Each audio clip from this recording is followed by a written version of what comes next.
জান্নাত অনেকগুলো আছে, তার মধ্যে একটা জান্নাত আছে রাইয়ান। আল্লাহ রাসূল বলছেন লা ইয়াদখুলু ইল্লা সায়িমুন। আল্লাহু আকবার। হাজী সাহেব 4 বার হজ করেছে, এই জান্নাতের চান্স নেই। মুমতাজুল ইসলাম বড় বক্তা, ওই জান্নাতটা অন্তত পক্ষে চান্স নেই।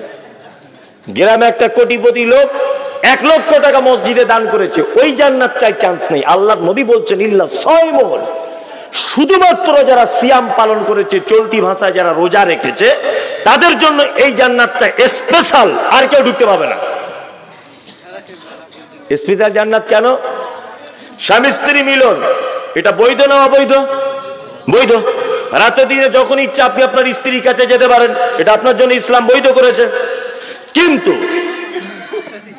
দিনের বেলা রমজান মাসে চলবে না, রাতে হলে অসুবিধা নেই, দিনে এটা হারাম, চলবে না, একেবারেই চলবে না। যদি কেউ তার স্ত্রীর সঙ্গে রমজান মাসে মিলন দিনের বেলা করেই যদি ফেলে, 60 জন মিসকিন খাওয়াতে হবে। কারণ আল্লাহ সুবহানাহু ওয়া তাআলা পবিত্র আল কোরআনুল কারীমে একটা আয়াত বলছেন, ইন্না নিশ্চয় আরাজনাল আমানাতা, আমার এই আমানত অর্থাৎ কোরআন আমি অবতীর্ণ করতে চাইলাম, আলাস সামাওয়াতি আসমানের উপরে, ওয়াল আরদ জমিনের উপরে, ওয়াল জিবাল পাহাড়ের উপরে, ওয়াশফাকনা মিনহা ওয়া হামালাহাল ইনসান, এরা 3 জন ভয়ে ভীত হয়ে গেল, এর দায়িত্ব নিতে চাইল না। আল্লাহ সুবহানাহু ওয়া তাআলা বলছেন, অবশেষে আমি কোরআনটা অবতীর্ণ করলাম মানুষের উপরে। যাদের উপরে কোরআন অবতীর্ণ করা হয়েছে, এদের 2টি চরিত্র সম্পর্কে আল্লাহ তাআলা বলছেন, জালুমান জাহুলা।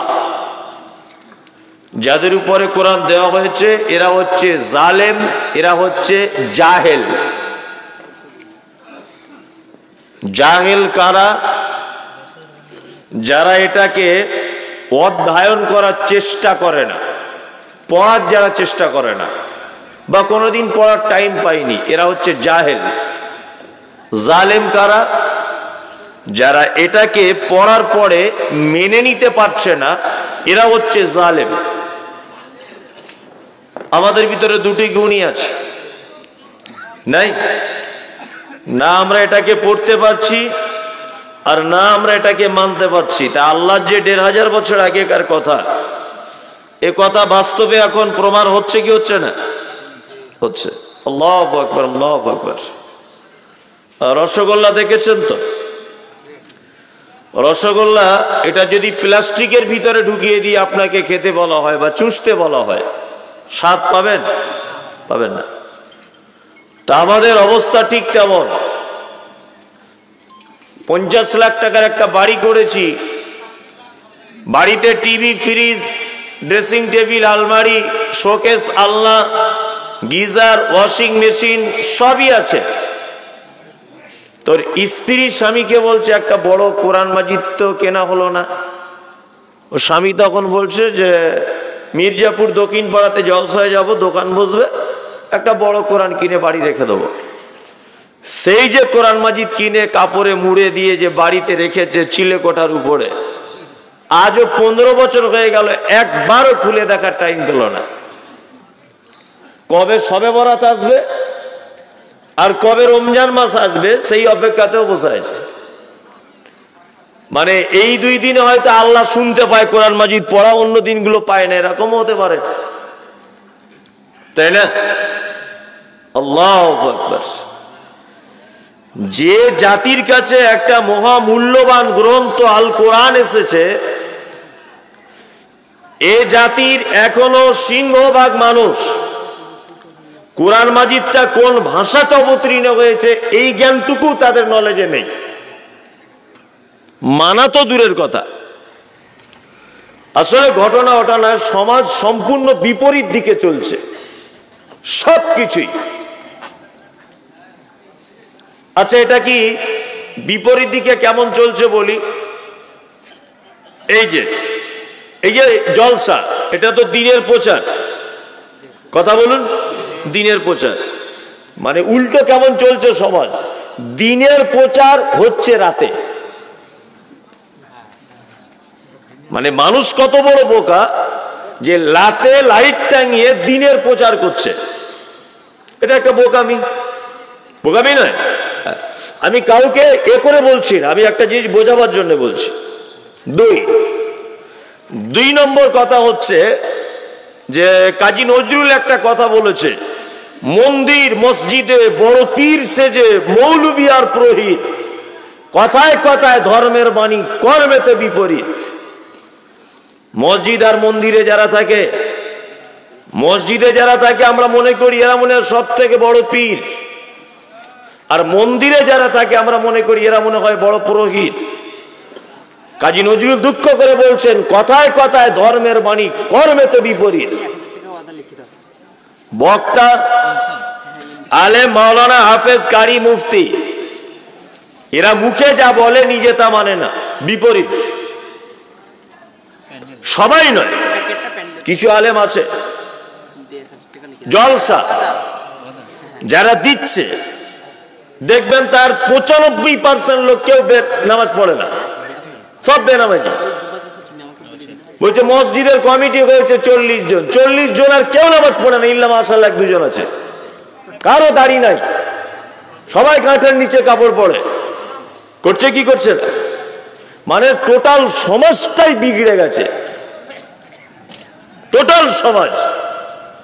বক্তা, শ্রোতা, কমিটি, কর্তৃপক্ষ, সমস্ত সিস্টেমটাই চেঞ্জ হয়ে গেছে। চেঞ্জ হয়ে যায়নি, চেঞ্জ হয়ে গেছে। ওই জন্য আল্লাহ তাআলা বড় আফসোস করে বলছেন, জালুমান জাহুলা, যাদের উপরে কোরআন পাঠালাম আল্লাহ বলছে এরা হচ্ছে জাহেল, এরা জালেম, এরা না পড়ে না এটা মানে।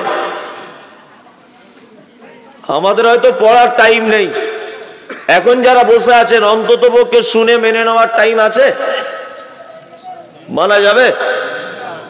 দেখুন আবেগে হাত তুলবেন না, ফটার ফটার করে হাত তুলে দিবেন, ওতে আমি নেই। যদি আপনার মনে যদি ক্ষমতা থাকে আর আপনার ঈমান যদি খুব শক্ত থাকে, তাহলে হাতটা তুলে বলুন যে অবশ্যই আপনি যদি কোরআন দিয়ে কথা বলেন আমরা মানতে রাজি আছি, ইনশাআল্লাহ। সব আবেগ। চলুন আমি তাহলে কোরআন একটা একটা করে বলি, একটা একটা করে কোরআন বলি, তাহলে মানা যায় কি দেখবো, টেস্ট করা যাক। চলুন, আমি আজকে একটা বিষয় আলোচনা করব, সেটা হচ্ছে জান্নাত আর জাহান্নাম। যদি বলছেন এগুলো তো সব সময় বলে, আরে পাগল, এক এক রকমের এক এক স্বাদ, তাই না? আমি বলবো একরকম স্বাদ, সহিবুর ভাই বলবেন একরকম স্বাদ, আপনাদের ইমাম সাহেব বলবেন এক রকমের স্বাদ, শুধু স্বাদে ডিফারেন্স। হাদিস কোরআন সব একই, একই নয়, একই। আমি আজকে দুটো ভয়ঙ্কর ব্যাপার আপনার সামনে আলোচনা করব। প্রথমে একটা একটা করে জিজ্ঞেস করছি। এক, আচ্ছা জান্নাতের মধ্যে সব থেকে উত্তম জান্নাত, এই পিছনে কারা ভাই কথা বলছেন আপনারা চুপ করুন, আজকে তো আপনারা বক্তা নয়, তো বক্তা তো আমি, আপনারা শুনবেন। কাল সকালে আপনার স্টেজ আছে চায়ের দোকানে, ওখানে আপনি বক্তব্য রাখবেন, কোন বক্তা কেমন বললো, মানে সমালোচনা, এইসব ব্যাপারগুলো চায়ের দোকানে আপনি বলবেন। এখন আপনি চুপচাপ মেরে থাকুন। দুটো স্টেজ, চায়ের দোকানে যখন আপনারা আমাদেরকে কি ছোট বড় বলেন, মসজিদে বসে বসে খাচ্ছে আর দেখ গতর কেমন লাগছে, কিছু বলি না, কারণ আমরা জানি ওই স্টেজ আপনার। আর এখন এখানে আমি যেটা বলবো এটা আমার, এবং আমি যা বলবো আপনাকে শুনে ঘর চলে যেতে হবে, কিছু বলতে পারবেন না। তবে আমি যে একেবারে ভাট বকবো তা নয়, হাদিস এবং কোরআন দিয়ে বলবো। আর এটা আপনারা জানেন, সোশ্যাল মিডিয়াতে আমাকে দেখেন, আবার ওখানে এসেছিলাম যে আমি শুট টুর করে বলতে পারি না, কাটা কাটা করে বলি। এতে আপনার ভালো লাগলে শুনুন, আর না ভালো লাগলে নেকির উদ্দেশ্যে বসুন, যে নেকি হবে। ক্লাবে না বসে, চায়ের দোকানে না বসে, একটা কোরআনের মজলিসে বসে আছি, শুনুন। আচ্ছা বলুন, জান্নাতের ভিতরে সব থেকে শ্রেষ্ঠ জান্নাত, আল্লাহ নবী সাল্লাল্লাহু আলাইহি ওয়াসাল্লাম বলেছেন তোমরা যখন জান্নাত চাইবে, এই জান্নাতটা চাও, বলুন তো জান্নাতটার নাম কি? ফেরদাউস। আপনার তো বেশ টনটনে জ্ঞান দেখতে পাচ্ছি ইসলামিক ব্যাপারে, তাই না?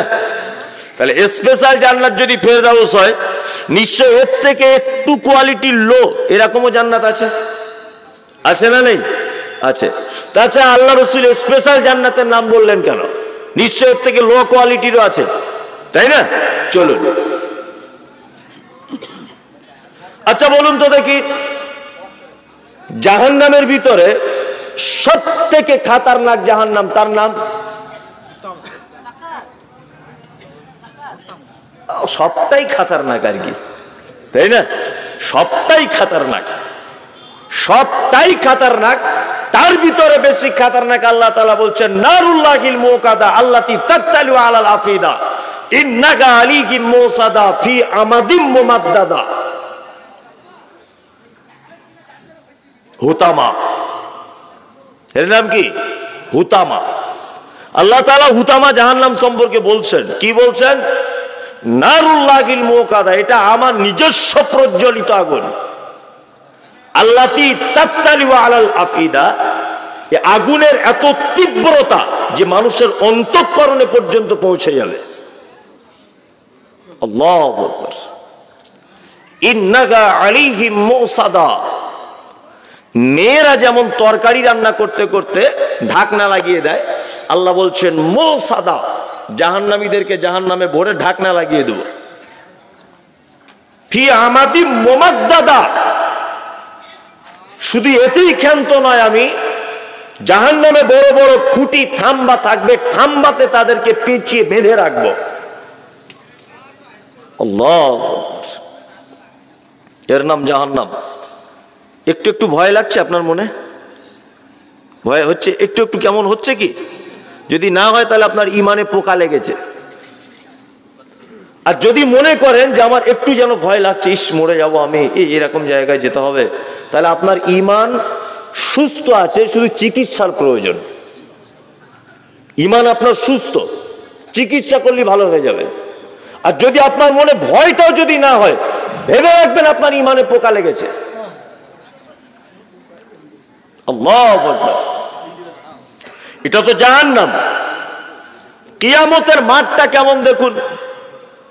আপনারা দেখেছেন সোশ্যাল মিডিয়াতে যে তুরস্ক এবং সিরিয়ার মাটিতে একটা ভূমিকম্প হয়েছে 40 সেকেন্ড। কত সেকেন্ড? 40 সেকেন্ড। আমার থেকে আপনারা আরো ভালো জানেন, কারণ মোবাইল ঘাটাঘাটি করা খুব বেশি টাইম পাই না, আপনারা বেশি জানেন। 40 সেকেন্ড। ভূমিকম্পটা উৎপত্তি কোথায়? না, মাটি থেকে 8 কিলোমিটার নিচে ভূমিকম্পটা হয়েছে। মাটি থেকে 8 কিলোমিটার নিচে, 8 কিলোমিটার মাটির নিচে ভূমিকম্প হয়েছে। তার ফলশ্রুতিতে সিরিয়াতে, তুরস্ক অসংখ্য বিল্ডিং বালাখানা ভেঙে তছনছ, অসংখ্য মানুষ মারা গেল। দেখতে পাচ্ছেন না? এটা যদি 40 সেকেন্ডের যদি এই রকম অবস্থা হয়, আল্লাহ তাআলা বলছেন ইয়াউমা তারাউনাহা তাযহালু কুল্লু মুরজিআতিন আম্মা আরজাআত ওয়া তাযউ কুল্লু যাতি হামলিন হামলাহা ওয়া তারান নাসা সুকারা ওয়া মা হুম বিসুকারা ওয়ালাকিন্না আযাবাল্লাহি শাদীদ। নিশ্চয় মা সেদিন তার বাচ্চাকে দুধ পান করাতে ভুলে যাবে। কত ভালোবাসে একটা সন্তানকে তার মা, দুধ পান করাতে ভুলে যাবে। মায়েদের পেট থেকে বাচ্চা নিচের দিক দিয়ে হয়ে যাবে, বুঝতে পারবে না যে আমার বাচ্চা হয়েছে। আর মানুষগুলোকে দেখতে পাওয়া যাবে সব মাতালের মতো করে ঘুরছে। আল্লাহ বলছে অমা হুম বিসুকারা, কেউ তারা মদ পান করেনি। ওয়ালাকিন্না আযাবাল্লাহি শাদীদ, নিশ্চয়ই তারা আমার কঠিন আযাবের ভয়ে মাতালের মতো করে ঘুরছে। এর নাম কিয়ামতের মাঠ। আর দুনিয়াতে যে ভূমিকম্পটা হয়, এই ভূমিকম্প সিস্টেম হচ্ছে এরকম এরকম করে কাঁপে, তাই না? আল্লাহ তাআলা বলছেন ইযা যুলজিলাতিল আরযু জিলজালাহা ওয়া আখরাজাতিল আরযু আসকালাহা। কিয়ামতের ভূমিকম্প ব্যতিক্রম ভূমিকম্প। ঢালাই মেশিনে সব মশলা দিয়ে এরকম এরকম করে, দেখেছেন? ঢালাই মেশিনে এরকম। মুফাসসিরগণ বলছেন ঠিক এই রকম হবে কিয়ামতের মাঠের ভূমিকম্প। 40 সেকেন্ডে যদি এই অবস্থা হয়, বলুন তাহলে 40 মিনিট যদি হয় অবস্থাটা কি হবে? আল্লাহ আমাদেরকে বাঁচাক, বলুন আমিন আমিন। আস্তে আস্তে কথা বলুন। আমি দুটো জাহান্নাম সম্পর্কে বলবো আর একটা ফেরদাউস সম্পর্কে বলবো। তার মানে বোঝা গেল যে জাহান্নামও লো কোয়ালিটি আর হাই কোয়ালিটির ব্যাপার আছে। মানে হাই কোয়ালিটির আযাব চলবে, আবার লো কোয়ালিটির আযাব আছে, আছে না নেই? প্রমাণ, আল্লাহ নবী সাল্লাল্লাহু আলাইহি ওয়াসাল্লামের আপন চাচা, নাম কি? আবু তালিব, মারা যাচ্ছেন। খুব মানে আমার একটা কথা মানে আমার কাছে মনে হচ্ছে 1 কুইন্টাল করে ওজন, আপনার কাছে 10 পয়সার দাম না হতে পারে, সেটা ভিন্ন ব্যাপার। আল্লাহর নবীর আপন চাচা নাম আবু তালিব। আবু তালিব মারা যাচ্ছেন, আল্লাহ রসুল সাইডে বসে বলছেন, চাচা একবার শুধু কলেমাটা বলো, কিয়ামতের মাঠে আমি তোমার ব্যাপারে আল্লাহকে কিছু বলতে পারবো। আবু জেহেল, আবু লাহাব, উতবা, সাইবা তারা এসে তখন বলছে, কি ব্যাপার আবু তালিব, সারা জীবন আমাদের সঙ্গে থাকলে আর মরার সময় তোমার ভাতিজার কলেমা পড়ে মরবে? কথা চলছে, এই পর্যায়ে মালাকুল মউত চলে এসেছে, চাচার টাইম শেষ, চাচা চলে গেল পৃথিবী থেকে। আল্লাহ নবী সাল্লাল্লাহু আলাইহি ওয়াসাল্লাম নিজের জবানে বলছেন, আমার চাচাকে কিয়ামতের মাঠে জাহান্নামে দিয়ে দুটি লোহার জুতাকে গরম করে পরিয়ে পায়ে ঢুকিয়ে দেওয়া হবে, তার তাপে আমার চাচার মাথার মগজ টকবক টকবক টকবক করে ফুটবে। আল্লাহু আকবার। আল্লাহর নবী বলছেন জাহান্নামের সব থেকে হালকা আযাব এটা, সব থেকে হালকা আযাব জাহান্নামে দুটো লোহার জুতোকে গরম করে পায়ে পরিয়ে দেওয়া হবে। আল্লাহু আকবার। এর থেকে দুটো শিক্ষা, এক জাহান্নামের লো আযাব এটা, আর একটা শিক্ষা কি? আর একটা শিক্ষা হয়ে এখান থেকে গেল, যারা আমরা বলছি অমুক বাবা, অমুক সাহেব, অমুক দরগা, অমুক মাজার, অমুক ফকির, অমুক বাবা আমাকে বাঁচাবে, পৃথিবীর কেউ তোমাকে বাঁচাতে পারে না। আরে নবীর চাচা হয়ে বাঁচানো যায় না, পাগল কোথাকারে। নবীর চাচা টিকতে পারছে না, আরে বলছে আমার হুজুর বাঁচাবে। আপন চাচা নবী আবু তালিব, এই লোকটা বাঁচতে পারছে না শুধুমাত্র ঈমান না থাকার কারণে। আর এ সারা জীবন নামাজ পড়লো না, বেঈমানি করে গেল, মরার পরে হুজুর না কেউ টিকিট ধরিয়ে দিয়েছে কাপনের ভিতরে। আশ্চর্য মলম, এগুলো কি সহ্য করা যায়? নবীর চাচা বাঁচতে পারে না আর হুজুর বাঁচাতে পারে? হেদায়েত কার হাতে? হেদায়েত কার হাতে? আল্লাহর হাতে হেদায়েত। যদি বলছেন আমার দলে লোক বেশি, আরে পাগল, মুসার থেকে ফেরাউনের দলে লোক বেশি ছিল, ইব্রাহিমের থেকে নমরুদের দলে লোক বেশি ছিল। মক্কা থেকে কেন নবীকে মদিনায় চলে আসতে হলো? লোক বেশি ছিল মক্কার মুশরিকেরা। ভাববেন সব সময়তেই ভালো লোকেরা সংখ্যায় কম হয়। আর আল্লাহর ভাষা শুনুন, আল্লাহ বলছে কালিলাম মা তাযাক্কারুন। এক জায়গাতে যদি এখানে হাফেজ মাওলানা কেউ যদি এটা বলে দিতে পারে যে আল্লাহ বলেছে বেশি সংখ্যক মানুষেরা তারা বোঝে, বেশি সংখ্যক মানুষেরা তারা আমাকে ডাকে, বেশি সংখ্যক মানুষেরা তারা আমাকে স্মরণ করে, এই কথা আল্লাহ এক জায়গাতেও বলছে না, বরং বারবার বলছে কালিলাম মা তাযাক্কারুন। পৃথিবীতে খুব অল্প সংখ্যক মানুষরাই আমাকে স্মরণ করে। সব সময়তে আল্লাহ বলছে অল্প সংখ্যক মানুষরাই বোঝে। দলে লেপ বেশি বলে আপনি ভাববেন না মনে হয় হুজুরের পাওয়ার বেশি, একদম নয়। কেউ বাঁচাতে পারবে না। বাঁচাতে পারবে? আপন আপন আমল দিয়ে বাঁচতে হবে। কি বলছি বুঝতে পারছেন না? কেউ বাঁচাতে পারবে না। তাহলে এতক্ষণ যা বললাম, জাহান্নামের শেষ আযাব হালকা আযাব, লোহার জুতো পরানো, তাই তো? আর জান্নাতে বলে এসেছি সব থেকে হাই কোয়ালিটির জান্নাত ফেরদাউস। এখন যদি বলছেন তাহলে মৌলী সাহেব আযাবের যে কোয়ালিটি ডিফারেন্স, তাহলে এটা কেমন করে আল্লাহ করবে? হ্যাঁ, আর জান্নাতের যে লো কোয়ালিটি হাই কোয়ালিটি আল্লাহ কেমন করে সিস্টেমটা চালু করবে? কিছুই নয়, একেবারে সহজ, একেবারে সহজ। সহজ কেমন করে? পৃথিবীতে দেখবেন প্রতিটা জিনিসের দুটো দিক আছে, ভালো মন্দ দিক নেই আছে। একটা দেখবেন ভালো, আর একটা মোটামুটি, বলে না মোটামুটি, আর একটা কি বলে সাংঘাতিক ব্যাপার, খুবই সুন্দর। আর খারাপের ব্যাপারে কি বলি, কোন রকম। তারপরে কি বলি, খারাপ। তারপরে কি বলি, একেবারে নিকৃষ্ট। বলি কি বলি না, বলি। প্রতিটা জিনিসের দুটো দিক আছে। যেমন আপনাকে বলে দিচ্ছি, আল্লাহ নবী সাল্লাল্লাহু আলাইহি ওয়াসাল্লামকে বলা হচ্ছে ইয়াসআলুনাকা আনিল খামর, আপনি মদ সম্পর্কে কিছু বলুন তো। এই ইসলামে মদ কি, জোরে বলুন, হারাম। আল্লাহ নবীকে জিজ্ঞাসা করা হচ্ছে আপনি মদের ব্যাপারে কিছু বলুন তো। আল্লাহ আবার কোরআন দিয়ে নবীকে বলছেন কুল ফীহিমা ইসমুন কাবীর ওয়া মানাফিউ লিন-নাস, নিশ্চয়ই মদ বড় পাপ, তবে মদে উপকার আছে। মদে কিন্তু উপকার আছে। কে বলছে এটা? আল্লাহ বলছে। মদ কি হারাম, তো এবার আর বলতে পারছে না, ভয় করছে। মদ কি হারাম। আল্লাহ বলছে মানাফিউ লিন-নাস, মানুষের উপকার আছে মদের ভিতরে। সারা জীবন মৌলভী সাহেবরা ওয়াজ করলো, আর এই গরম জিলাপি নিয়ে বসে জলসা শুনতে শুনতে নারে তাকবীর আল্লাহু আকবার, মানে প্যান্ডেল ফাটিয়ে দিচ্ছে একবারে, অথচ কিছুই আবিষ্কার করতে পারলো না।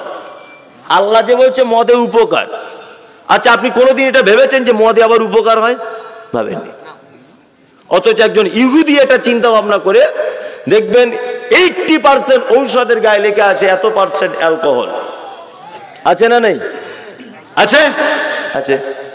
এটা মুসলমানদের পক্ষে সম্ভব হয়নি। এরা জিলাপি খুব ভালো খেতে পারে, আর গরম বাদাম কিনে জলসা শুনবে, নারে তাকবীর দিবে। আর হুজুরের গলা কি সাংঘাতিক ব্যাপার, তো শুধু এই, কোনো গবেষণা নেই, চিন্তা ভাবনাও নেই। অথচ আল্লাহ বলছে মদে উপকার। তাহলে মদ হারাম কেন? এই কারণে হারাম হলো এর উপকারের দিকের থেকে ক্ষতির দিকটা বেশি, এই কারণে এটা হারাম। উপকারের থেকে ক্ষতির দিক বেশি, এই কারণে এটা হারাম। তা প্রতিটা জিনিসের দুটো দিক আছে, মদ দিয়ে আপনাকে বোঝালাম, তাই না? এবার আপনাকে বলছি জান্নাত কম বেশি, ভিআইপি জান্নাত, লো কোয়ালিটির জান্নাত, এটা হবে কেমন করে? দেখবেন আমলের জগতে কিছু আমল আছে যেগুলো খুব হাই কোয়ালিটির আমল, আবার কিছু লো কোয়ালিটির আমল আছে। আপনাকে বোঝাই আমি। আপনি এখান থেকে দিল্লি যাবেন, তা বেলডাঙ্গা থেকে ট্রেনে উঠবেন, ধরে নেন বোঝানোর জন্য বলছি। তা দিল্লি যাবে গাড়িটা, বেলডাঙ্গা থেকে দুপুর 1টায় ছাড়বে। তা আপনি টিকিট কেটেছেন 400 টাকায়। 400 টাকার টিকিট মানে জেনারেল কম্পার্টমেন্ট। জেনারেল মানে আপনারা জানেন বাইরে কাজে টাজে যান, গুতোগুতি করে যেতে হয়। এর ঘাড়ের উপরে ওর ঠ্যাং, ওর ঠ্যাংয়ের উপরে ওর মাথা, কেউ বাথরুমের টোলে পড়ে আছে, কেউ সিটের তলায়। দেখেন কি দেখেন না? এর নাম জেনারেল কম্পার্টমেন্ট। 400 টাকা টিকিট। আর কেউ যদি মনে করে যে না আমি 600 টাকা 800 টাকা দিয়ে টিকিটটা কাটবো, তাহলে রিজার্ভেশন, সিটে আরামে বসে যাবেন, তাই না? আবার কেউ যদি মনে করে 1500 টাকার টিকিট কাটবো, তাহলে এসি দিয়ে করে যাবে। ট্রেন একটাই গাড়ি, একই টাইমে ছাড়বে, একই টাইমে পৌঁছাবে, একই গতিতে চলবে, একই প্ল্যাটফর্মে দাঁড়াবে, একই ড্রাইভার চালাবে, যেমন মাল তেমন আরাম। 300 টাকা গোতাগুতি করে যাও, 800 টাকা দিয়ে টিকিট এসিতে করে যাও, 500 টাকার টিকিট নরমালে চলে যাও। কি বলছি বুঝতে পারছেন না? ঠিক তেমন এখানে আমল যে প্রকারের হবে, আমল যেমন হবে, জান্নাতের কোয়ালিটি তেমন হবে। বোঝাতে পেরেছি? চলুন কোয়ালিটি একটা উদাহরণ আপনাকে দিই।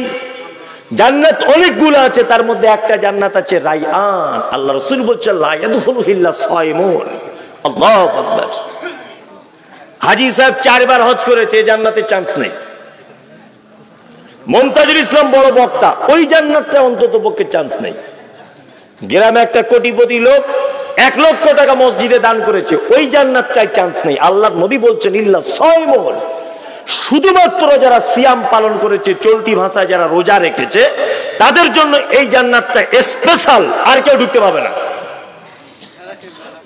স্পেশাল জান্নাত কেন? স্বামী স্ত্রী মিলন, এটা বৈধ না অবৈধ? বৈধ। রাতে দিনে যখন ইচ্ছা আপনি আপনার স্ত্রীর কাছে যেতে পারেন, এটা আপনার জন্য ইসলাম বৈধ করেছে। কিন্তু দিনের বেলা রমজান মাসে চলবে না, রাতে হলে অসুবিধা নেই, দিনে এটা হারাম, চলবে না, একেবারেই চলবে না। যদি কেউ তার স্ত্রীর সঙ্গে রমজান মাসে মিলন দিনের বেলা করেই যদি ফেলে 60 জন মিসকিন খাওয়াতে হবে। শাহরাইন মুতাতাবিআইন, 60টা রোজা রাখতে হবে, জরিমানা। এটা কোরআন বলছে। কেউ যদি অন্যায় কাজ করেও যদি থাকেন, এটা লজ্জার কিছু নেই। অনেক মানুষ আছে না জানার কারণে রোজা রাখেনি, হয়তো ভুল করে ফেলেছে। 60 জন মিসকিন খাওয়াতে হবে, 60টা রোজা রাখতে হবে, আর না হলে একটা গোলাম আজাদ করে দিতে হবে আপনাকে। কঠিন বিপদ। বৈধ জিনিস রমজান মাস অবৈধ। পানি পিপাসা লাগলে দাঁড়িয়ে বসে যেমন করে আমরা ঢকঢক করে পানি পান করি, রমজান মাসে দুপুর 2টোতে আপনি মাঠে কাজ করছিলেন, কলিজা ফেটে যাচ্ছে, পানি আছে দেখতে পাচ্ছেন, সামনেই আছে, আপনি কিন্তু ভয়ে পান করেন না, করেন না। ইফতার নিয়ে বসে আছেন, 4 মিনিট দেরি, অপেক্ষা করছেন মসজিদে কখন আজান হবে, আপেল আঙ্গুর বেদানা রেডি, আপনি অপেক্ষা করছেন। এই যে কঠিন ইবাদত, এই যে কঠিন চ্যালেঞ্জ করে একটা ইবাদত, আল্লাহ বলছে এত কঠিন ইবাদত করে আমাকে তুমি খুশি করেছো। লা ইয়াদখুলু ইল্লা সায়িমুন, এখানে তোমার থেকে আর ভালো অতিথি কাউকে নেই আমার কাছে, তুমি সব থেকে উত্তম অতিথি, তুমি এই জান্নাতে থাকবে, আর কেউ ঢুকতে পাবে না। না, অবশ্য আমাদের আবার সমাজে একটা আছে, মানে এতদিন ভালো ছিল, 11 মাস জনমের খাওয়া খেয়েছে, কোনো অসুবিধা নেই। ঠিক রোজার 4 দিন আগে ইমাম সাহেবের কাছে জিজ্ঞেস করতে বলছে, আমার খুব গ্যাসের প্রবলেম, রোজা না করলে হবে? পাক্কা হারাম করে, 11 মাস ভালো ছিল, আর রমজান মাসে ওর গ্যাস্ট্রিক, আলসার পালসার সব জনমের রোগ ওর হয়, তাই না? বলছে সুগার খুব বেড়েছে। তোমার এমনি মাসে বাড়ে না? বিয়ে বাড়িতে গেলে কই তো মিষ্টি কম করে খাও না? হ্যাঁ, তখন তো গলায় টিপে টিপে দাও, তখন তোমার সুগার হয় না, রমজান মাসে তোমার সুগার। এরকম লোক আছে না নেই? বড়ি বড়ি। আবার রমজান মাসে কিছু লোক আছে তো একদম পুরো ফেরেস্তা, কানে দাঁতন নিয়ে ঘুরছে, 11 মাস কিছু করেনি। যেদিন রোজা শেষ, পাঠান সিনেমা হলের টিকিট কেটে রেখেছে বহরমপুরে, ঈদের দিনে চলে যাবে। এরকমও লোক আছে না নেই? আছে।